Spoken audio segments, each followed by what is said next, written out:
Como todos los miércoles, nuestra mesa de análisis, aquí saludamos con mucho gusto a Ramón Alberto Garza y Salvador Borrego. Buenas noches. Buenas noches, Gregorio. Y el auditorio.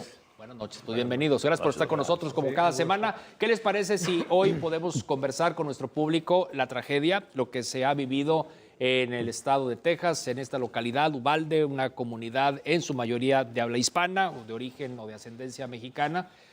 Pues es el tema de las armas, como que cada vez que sucede una tragedia de esta magnitud, se vuelve a hablar de lo mismo. Creo que el presidente Biden, mejor que en ocasiones anteriores otros mandatarios, más sensible, más cercano, pero el problema sigue siendo el mismo, ¿no?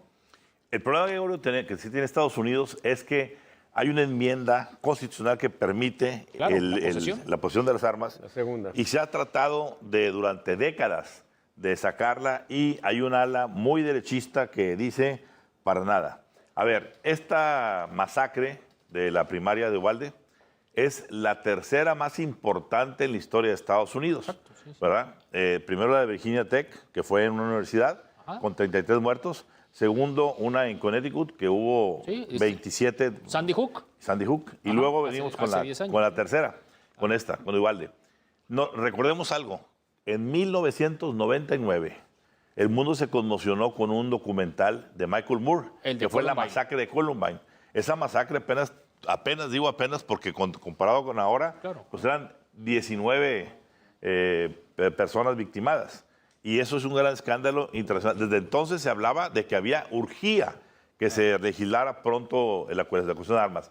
No ha podido pasar nada, sobre todo porque ese grupo tan extremista es un grupo importante que subvenciona políticamente las elecciones en Estados Unidos, particularmente del Partido Republicano, y es un ala muy poderosa política y económicamente que, de una u otra manera, pues, hombre, van más de 30 y tantas masacres en escuelas en Estados Unidos, ya van a llegar o superar los 200, las 200 víctimas.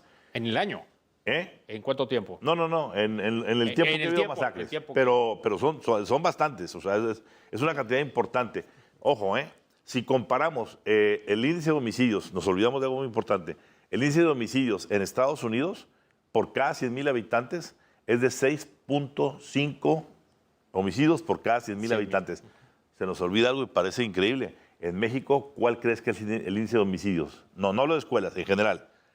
13 por cada 100,000 habitantes. Es decir, tenemos el doble de incidencia de homicidios en México. Lo que pasa es que tanto en las escuelas de Estados Unidos o en las masacres que pasan y lo que sucede con los homicidios americanos, como lo que pasa en México con el crimen organizado, nos vamos acostumbrando a otra masacre más ahí en las escuelas americanas. La masacre de Walmart en El Paso. Claro, la de Búfalo, Nueva York. La semana pasada, ¿no? Entonces, y pasa muy frecuentemente, es decir, tiroteos pasan prácticamente a diario en los Estados Unidos con 1, 2, 3, 4 muertos, ¿no? Y todos los días por este mismo tema, ¿no? El tema de la posesión de armas, Salvador. Sí, claro, es la posesión de armas una condición que favorece, pero es también la polarización en las sociedades la que genera el impulso, el deseo de hacerlo. Y entonces se conjuntan esas dos condiciones y las consecuencias pues son las que tenemos. Es un problema, la verdad, muy, muy grave de este país pues vecino que tenemos. Y pues lo que dijo Ramón Alberto pues es completo, pues no hay nada más que agregarle a ese tema. Es justamente esa situación. Una ley pues que se estableció cuando había una condición de peligro, cuando estaban ahí pues luchando con los pueblos originarios allí y a lo mejor hasta entre ellos. Esas condiciones ya no prevalecen y la ley la mantienen. Es el problema de no actualizar las cosas. Y que ves el joven bajo qué pues impulsos, ¿no? La situación que había sido buleado, etcétera. A ver, hay una condición importante. Los mayores perpetradores de masacres, y ocurren en los lugares, tienen dos condiciones. Gente de color en Estados Unidos y dos, gente nativa, sea de Estados Unidos o de Alaska. Ahí está circunscrito el asunto. Número dos, todas tienen que ver, y hay relaciones de una u otra forma, con relación con el Internet, con los videojuegos. A ver, esta forma en la que hemos acostumbrado a los menores ahora de que maten con toda facilidad en los videojuegos, en el Wi-Fi, todas esas cosas, bueno, no hace más que decir ha habido recurrencia en la forma en cuando se investigan los orígenes, tiene que ver con muchachos que hay un juego que se llama Natural Survivor o una cosa así, que ha aparecido reiteradamente como un juego marcado. Que influye, ¿verdad? Exactamente, mentalmente como decir, a ver, aquí hay que sobrevivir, hay que matar. Y agarran el arma del papá, y etcétera. Entonces, es una combinación de situaciones que hay que pedir. Afortunadamente en México no ha llegado. Monterrey tiene el único caso que recordaremos en paseo residencial en el Colegio Americano del Noreste hace 5 años, donde básicamente pues, fue la maestra y el agresor en ese caso. Y el agresor que se suicidó. Que dejó a 2 niños. No alcanzó a ser tipificado como masacre escolar. Tienes que tener 3 o 4 mínimo para ser considerado. Pero ya lo tuvimos. Ya lo tuvimos. Ya hubo unos... Bueno, y hoy la amenaza de una navaja, ¿no? Digo, en este contexto, claro que tiene por mucho mayor resonancia, lo dábamos en el reporte, de que en Santa Catarina un muchacho saca una navaja y amenaza a los compañeros. Digo, es un tema que se está investigando. A ver, ya que estamos hablando de escuelas, ¿qué les parece si vamos a esta otra situación por demás grave, situación delicada? Lo que se sabe hasta ahora es que había cámaras instaladas en el baño de mujeres, ¿no? En el baño de niñas, pues, en una quinta, no en la escuela, pero en una quinta propiedad del Instituto Las Brisas. Y vimos desde el pasado viernes por la tarde a este sujeto, Jorge N., así se le identifica ahora, 73 años de edad, en esa confrontación con padres de familia. A mí lo que me preocupa mucho es que la respuesta de la autoridad... Pobrísima. Muy pobre. Muy pobre. Apenas ayer, el lunes en la noche, antenoche, aquí, recibíamos el comunicado de Secretaría de Educación. Una ficha escueta de la Fiscalía señalando que ya había sido imputado el sujeto, ¿no? Que ya tenía 3 acusaciones, pornografía infantil, corrupción de menores, acoso sexual.